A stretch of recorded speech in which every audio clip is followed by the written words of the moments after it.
Hey guys, welcome back to Encouraging the Misfit.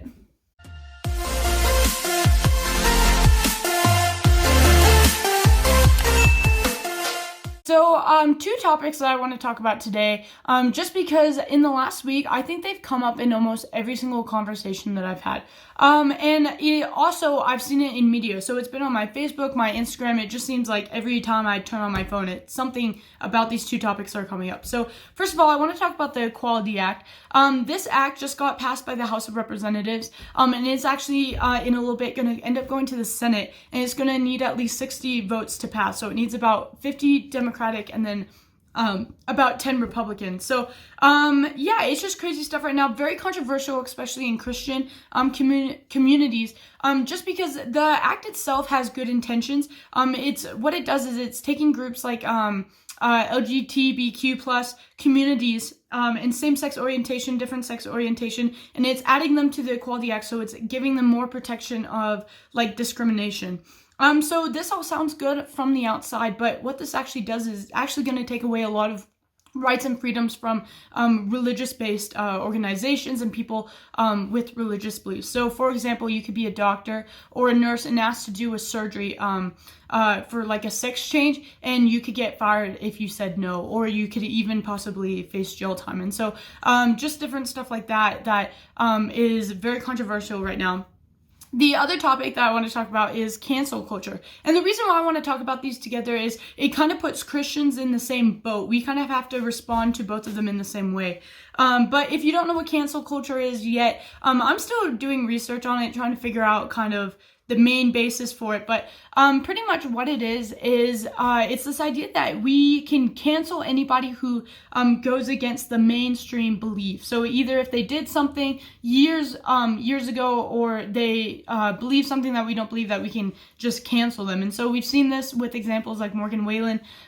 He's a country singer. He went on stage, got a little drunk, said the N-word, and media just had like a blitzo day with it. It was like, no one listened to the artist, like we're canceling all his concerts and just different stuff like that. And we've seen it everywhere else, especially with the statues in the last like 3 or 4 years, when just like with Abraham Lincoln, right? We look at what he did, what he represented, and we're like, okay, we're just going to take down all the statues of Abraham Lincoln, and then just cancel it. And so, I just want to talk about these, especially in the Christian perspective, just because when we look at these things, it's not that we can stop them or we can do something about it just because we're only one person, but how do we as a Christian respond individually to stuff like this? So first of all, first question I want to ask you is, as a Christian, are you scared to get canceled? And you might say, this is a weird question, I'm not a leader, I'm not an influencer, but I think it's actually more relevant for us, just the regular civilian,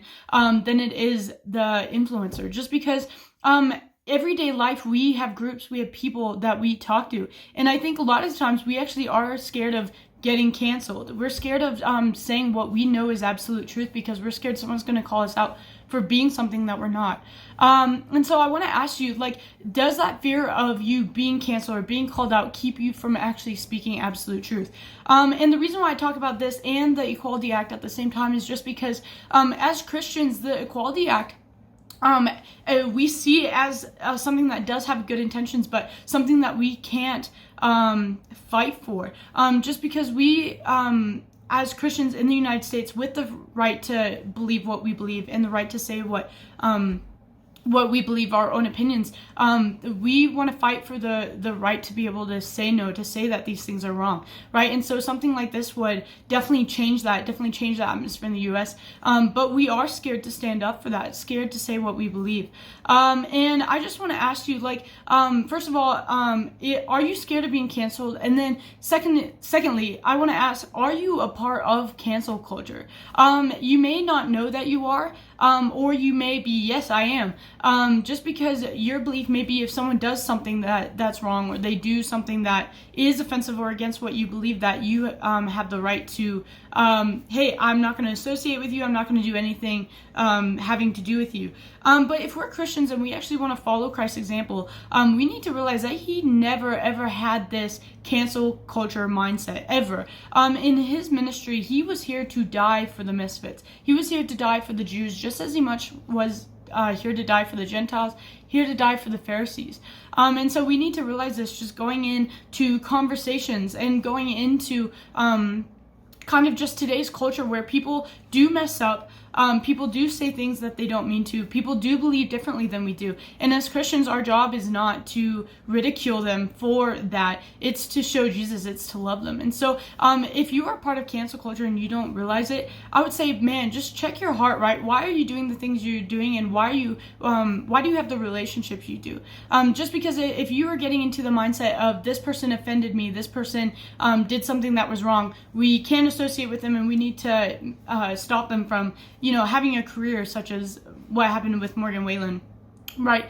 I would say check yourself and what you stand for as being a Christian, because that's not what Jesus stood for. That's not why he was here. And so I just want to lastly just talk about the Equality Act going forward, right? As Christians, I know a lot of times that a lot of people that have really good opinions about this, but that won't speak up about it.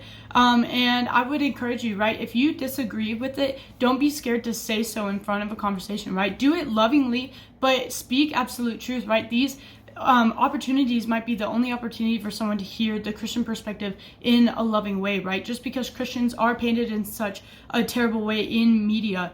And so I would just say, first of all, don't be scared to speak up. Don't be scared to be canceled. And take action, something that I didn't realize that when we're not in government, something that we can do is we can actually write senators. So what we can do is we can write a letter just urging them to vote against it, just because it would take away a lot of freedoms for religious groups. And so that's something that I'm going to be doing in the next week. I would encourage you to do the same thing if you are against it. And so, yeah, just going back, I know there's a lot of people that disagree with my stance against the Equality Act, but it's not because of hate. It's not because of discriminatory reasons. It's only for the reason that I think everyone in the United States should have that freedom of speech, freedom to believe what they believe, right? And this would take away that. And so it's not hate against the LGBTQ community at all, but just don't be scared to stand for stuff such as this. And so, yeah, besides that, like and subscribe if you like the content. Let me know if there's anything more on this topic that you want me to talk about in the comments. And besides that, I hope you guys have a good week.